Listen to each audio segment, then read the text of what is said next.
সাইফ আলী খানের বাড়িতে বাংলাদেশি চোর ঢুকেছিল এবং বাংলাদেশি চোর ঢুকে তাকে নাকি আহত করেছিল। তো এখন অনেকেই বলছেন যে এটা কি তাহলে জুয়েল থিফের স্টান্ট ছিল, কোনো মার্কেটিং ছিল? তো আমি সেই সব বিতর্কে যেতে চাই না, কিন্তু ঘটনা হচ্ছে নিখিল আদবানি ধীরে ধীরে ধীরে ধীরে সিনেমাটাকে একটা ভিডিও গেম পর্যায়ে নিয়ে চলে গেছে। তো আমরা নিখিল আদবানিকে ব্যাং ব্যাং থেকে পেয়েছি, আমরা ব্যাং ব্যাং এর পর তার প্রচুর কাজ দেখেছি এবং পাঠান দিয়ে সে শাহরুখ খানকে কাম ব্যাক করিয়েছিল, সব ঠিক আছে। তারপর গত বছর ঋত্বিক রোশনের বিখ্যাত ছবিটা ছিল, তো সব ঠিক আছে এভরিথিং, কিন্তু জুয়েল থিপ বানালো হলো কেন? আমি এটাই ভেবে পেলাম না। কারণ জুয়েল থিপ এবং সব থেকে বড় জিনিস হচ্ছে যেন সাইফ আলী খান এবং সাইফ আলী খানের ছেলের মধ্যে একটা কম্পিটিশন চলছে কে কত খারাপ সিনেমা করতে পারে। তো এই সিনেমাগুলো করার কোনো মানে হয় বলে আমি মনে করি না। এই সিনেমার সবচেয়ে বড় প্রাপ্তি হচ্ছে সেই জয়দীপ আহলুয়াদ একা ঘাড়ে ছবিটাকে টেনে নিয়ে বেরিয়ে গেল। কারণ জয়দীপ আহলুয়াদ কিছুদিন আগে যখন আমাদের করলো, এই যে এই প্রজেক্টটা করলো যে পাতাল লোক 2-তে তার যে প্রেজেন্টেশনটা ছিল, সেই প্রেজেন্টেশন থেকে সম্পূর্ণ পুরো নর্থ পোল থেকে সাউথ পোলে গিয়ে পুরো ডিফারেন্ট প্রেজেন্টেশন, এটাই জয়দীপ আহলুয়াদ। কারণ আমার মনে আছে জানেমান করার সময় মানে করিনা কাপুরকে সাইফ আলী খান বলেছিল তোমার কো অ্যাক্টর কে, তখন করিনা কাপুর বলেছিল জয়দীপ। তখন সাইফ আলী খান বলেছিল করিনা কাপুরকে খুব সাবধানে অ্যাক্টিং করো, জয়দীপ কিন্তু উল্টো দিকের অ্যাক্টরকে খেয়ে নেয়। তো এক্স্যাক্টলি সেই জায়গা থেকে দাঁড়িয়ে করিনা কাপুরের সেই ইন্টারভিউটা আমার মনে পড়ছে, কারণ এই ছবিতেও সাইফ আলী খানকে কোথাও যেন খেয়ে নিল জয়দীপ আহলুয়াদ।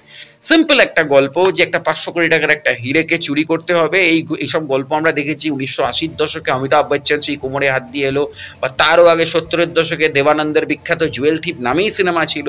তো তারপরে আমরা 90-এর দশকেও দেখেছি, তারপরে তো ধুম ফ্র্যাঞ্চাইজি আমরা দেখতেই পেয়েছি, নানা রকম ব্যাপার। কিন্তু 19 বছর আগে ধুম 6 বলছি, 19 বছর আগে ধুম 2 যেটা করে দিল ঋত্বিক রোশনের, সেই ছবিকেও টপকাতে পারলো না জুয়েল থিপ 19 বছর পরে।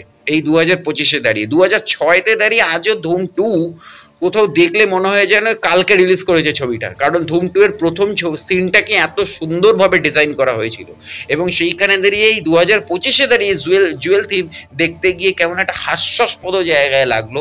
কারণ এই ছবিটার কোনো দরকার ছিল না। কোথাও যেন মনে হচ্ছে যে সাইফ আলী খানের এখন মানে বড্ড টাকার প্রয়োজন এবং বড্ড মানে ছবি কমে যাচ্ছে এবং অন্যান্য স্টাররা অন্যান্য খানরা বেরিয়ে যাচ্ছে বলে সাইফ আলী খান একটা ছবি করে ফেললেন। কিন্তু সাইফ আলী খান যেসব ছবি আমাদের দিয়ে দিয়েছে, লাল কাপ্তান থেকে শুরু করে তিনি যেসব ছবি আমাদেরকে দিয়ে দিয়েছেন অতীতে, বা আমার যেটা সবচেয়ে ফেভারিট প্রজেক্ট ওনার ওমকারা, যেখান থেকে ওনার জীবনটা টার্নিং পয়েন্ট মানে পেল, তারপরে লাল কাপ্তান, তারপরে রেস ফ্র্যাঞ্চাইজির দুটো ছবি, তারপরে আপনার যেটা হচ্ছে মানে একটা দুর্ধর্ষ একটা প্রেজেন্টেশন ছিল আমাদের স্যাক্রেড গেমসে।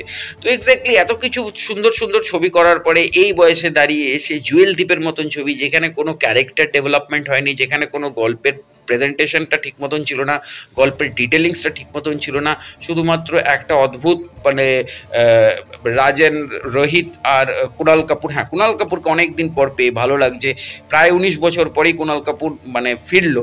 19 বছর পর বলবো না, মাঝখানে দু একটা প্রজেক্ট করেছিল কুণাল কাপুর, কিন্তু অতটা মনে দাগ কাটতে পারেনি। তার যে ইম্প্যাক্টটা রং দে বাসন্তীতে আমরা পেয়েছিলাম 2006 সালে, সেই ইম্প্যাক্টটা কুণাল কাপুর রাখতে পারেনি। কিন্তু এই প্রজেক্টে কুণাল কাপুর কোথাও একটা সেই ধুমের অভিষেক বচ্চনের মতন হলো, কিন্তু কোথাও যেন তার ইন্টেলিজেন্সি মানে সেই চোর পালালে বুদ্ধি বাড়ে যে আমাদের বাংলার প্রবাদ বাক্যটা আছে, সেই প্রবাদ বাক্যটা বারবার যেন এই জুয়েল থিপে প্রেজেন্ট করা হলো কুণাল কাপুরের চরিত্রের মাধ্যমে।